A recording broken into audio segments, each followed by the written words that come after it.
signé le bail professionnel de mon cabinet mi-avril. Mais l'ouverture réelle et l'accueil des patients ne s'est faite que le 1er juillet. Même la plus forte motivation n'aurait pas pu raccourcir ces délais administratifs. Et aujourd'hui, c'est de ça dont je voudrais vous parler. Si vous ne connaissez pas la séquence exacte avant de chercher un local, vous risquez de payer plusieurs semaines de loyer dans le vide. Comprendre cette dépendance et cette séquence avant de démarrer, c'est déjà protéger votre énergie personnelle et votre trésorerie. Voici le thème de cette vidéo. Ce que l'administration ne vous dit pas sur les délais de traitement d'ouverture d'un cabinet libéral. L'erreur classique, c'est de vouloir ouvrir trop vite ou dans le désordre. Même si vous avez une envie très forte de démarrer, ou même si vous avez trouvé un local qui vous plaît, et vous imaginez déjà l'agenda qui démarre, il faut quand même respecter une certaine séquence. Alors oui, tout peut se faire en quelques semaines si vous êtes bien organisé, mais il y a aussi des délais qui ne dépendent pas de vous. La motivation ne suffit pas à accélérer les délais. Ce n'est pas une question de volonté, c'est une question de séquence et d'ordre des choses. Comprendre cette distinction avant de signer quoi que ce soit, c'est déjà éviter la première erreur de calendrier. Ça mérite d'être pensé calmement. Donc avant votre installation, prévoyez du temps d'organisation. Ne quittez pas impulsivement votre précédent emploi. Ou gardez des congés à la fin de celui-ci pour pouvoir les utiliser pour ça. En effet, c'est pas comme une liste de courses où vous pouvez faire les démarches dans le désordre. Parce que dans cette architecture d'installation, certaines étapes conditionnent les suivantes. Je résume et après j'expliquerai. Le local, l'ordre, la CPM. Et ensuite on aménage le cabinet. Maintenant je vais vous expliquer en détail. Sans local, vous ne pouvez pas avoir d'adresse professionnelle, ni d'assurance professionnelle, ni même de compte bancaire professionnel à cette adresse. Lorsque vous exercez un métier qui a une inscription à un ordre, comme l'ordre des médecins, ou l'ordre des kinés, ou l'ordre des infirmiers, vous devez aussi avoir déjà cette adresse professionnelle. Vous ne pouvez pas faire sans. De la même manière, lorsque vous voulez déclarer l'activité à l'URSSAF, vous devez déjà avoir l'adresse. Donc la première étape, c'est bel et bien le bail professionnel signé. Cette étape conditionne l'inscription avec la CPM et l'assurance maladie. Parce que, notamment, quand il y a un ordre, le bail professionnel permet à l'ordre d'inscrire une adresse professionnelle au RPPS, au répertoire partagé des professionnels de santé. Et sans ce RPPS mis à jour, vous ne pouvez pas démarrer l'activité de facturation avec la CPM.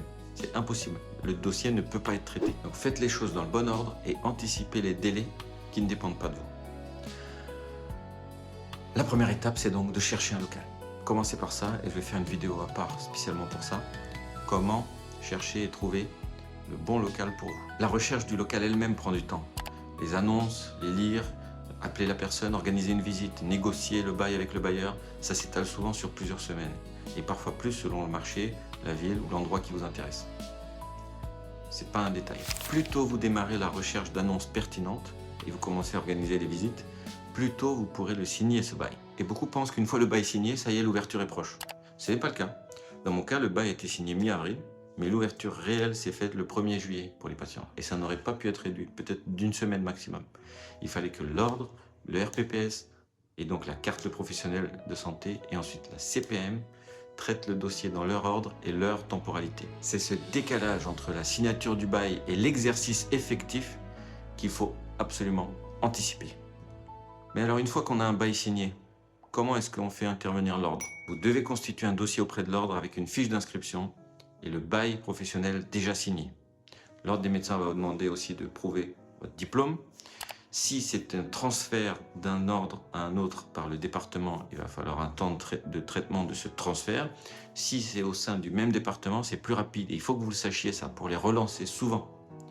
Parce que le temps de traitement au sein du même ordre doit être plus rapide. Ce n'est pas la même commission, ce n'est pas le même processus. Donc ce qui prend du temps, ce n'est pas la préparation du dossier. Les documents, normalement, vous les avez. C'est fait en 20 minutes, 30 minutes. Non, c'est le traitement par l'ordre qui ensuite va mettre à jour le RPPS qui prend aussi plusieurs jours. Et dans certains cas, par exemple, si c'est une première inscription à l'ordre des médecins parisiens, comme il n'y a qu'une seule commission par mois, si vous avez loupé la date de la commission, il faut attendre la commission du mois prochain pour une première inscription au tableau de l'ordre. Donc tout ça, c'est long, c'est très long. Et une fois que le RPPS est mis à jour, l'agence du numérique va vous créer une nouvelle carte de professionnel de santé qu'elle va vous envoyer, qui intégrera cette nouvelle activité libérale qui est prévue, avec la date prévue. Donc il vaut mieux déclarer une date prévue de début d'activité au moins 2 mois après la signature du bail. Dans mon cas, j'aurais dû appeler régulièrement l'ordre tous les 2 jours parce qu'en fait, je les ai relancés plusieurs fois à plusieurs semaines d'intervalle avant que quelqu'un se rende compte que mon dossier n'avait pas été traité en temps et en heure, que j'avais loupé une commission et qu'au final, en fait, je n'avais même pas besoin d'être sur cette commission. Ça aurait pu être une formalité faite en 24 heures. Donc, on n'est pas toujours sûr qu'on s'adresse à la bonne personne parce qu'il y a des congés, il y a des ponts, il y a des absences, il y a les responsables, il y a les non responsables, il y a les désordres parfois, comme il y a eu là récemment la dissolution de l'ordre qui a dû être organiser de nouvelles élections, il y a eu un jugement par le tribunal. Donc, je veux dire, il y a des choses et il y a des imprévus qui amènent à devoir être proactif et à relancer les gens régulièrement pour faire avancer les choses.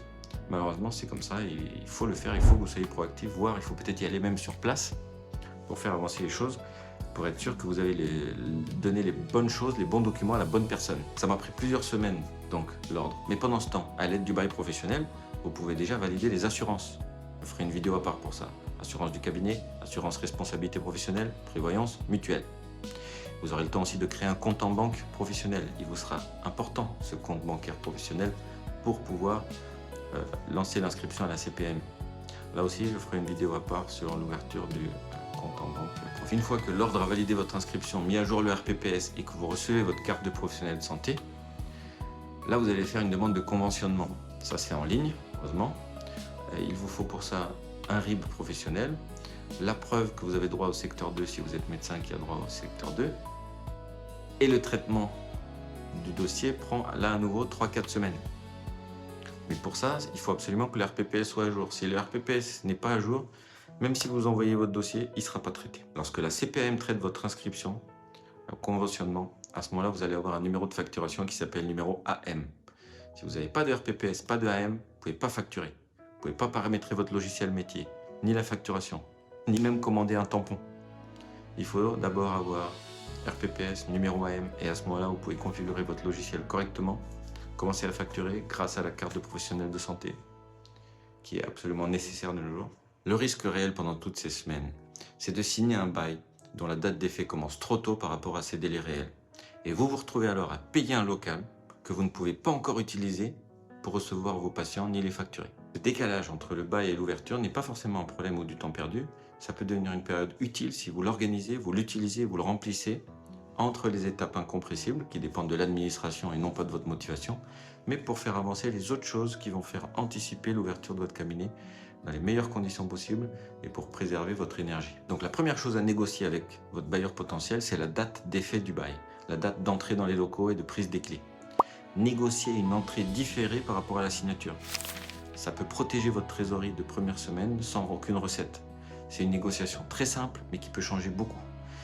Et si un bailleur est de bonne foi, il comprendra ça et il sera content d'avoir quelqu'un qui signe pour 6 ans et qui va lui amener un revenu stable pendant 6 ans, parce que le bail professionnel, c'est pour 6 ans.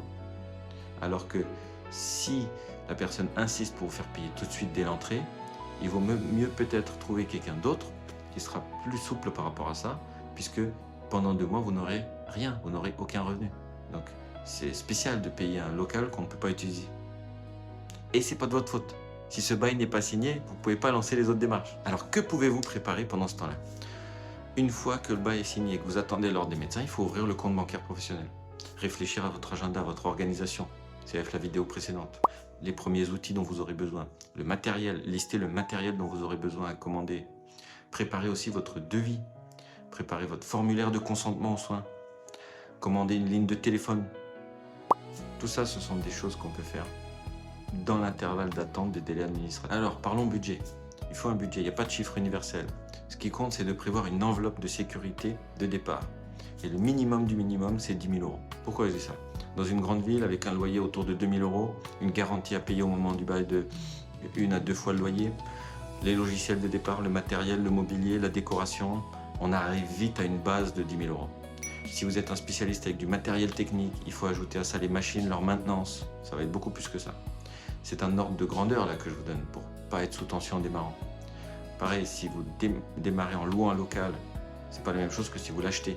Si vous l'achetez, il va falloir un budget supplémentaire de travaux, parfois de mise en conformité pour les normes handicap. Il va falloir aussi un temps de traitement différent puisque les travaux de nos jours peuvent facilement s'étaler sur 2 à 6 mois. en fonction de l'étendue des travaux à faire dans le local. L'essentiel, encore une fois, c'est de prévoir le budget et la temporalité en lien avec la date d'effet du bail. Ce qui compte, c'est le jour où vous pensez démarrer avec les patients, il vous faut au moins 2 mois de démarche administrative et peut-être 6 mois de plus si vous allez faire des travaux. Et cette enveloppe de 10 000 € va fondre beaucoup plus vite que prévu si vous n'avez pas négocié de commencer à payer le loyer ou les échanges du prêt si vous avez un prêt qu'au moment où votre activité démarre réellement. Si vous ne retenez qu'une idée, c'est celle-là. Le local détermine l'adresse, qui détermine l'ordre, si vous avez un ordre, puis le RPPS, qui conditionne ensuite la CPAM.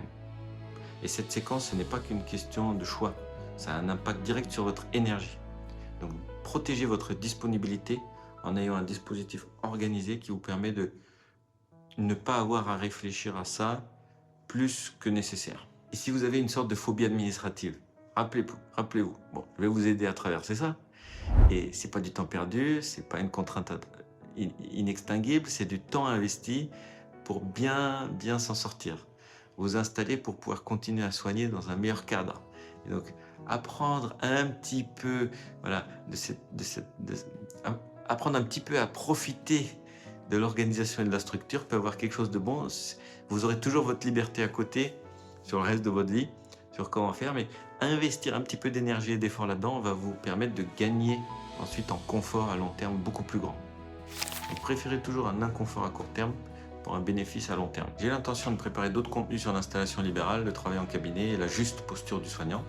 Et si ces sujets vous concernent, vous pouvez cliquer sur j'aime, vous abonner et rejoindre la liste d'attente de newsletter via le lien en description. Et je vous laisse aujourd'hui avec cette question pour les commentaires. Quel aspect de votre installation mérite aujourd'hui d'être repensé? Qu'est-ce qui vous pose encore souci?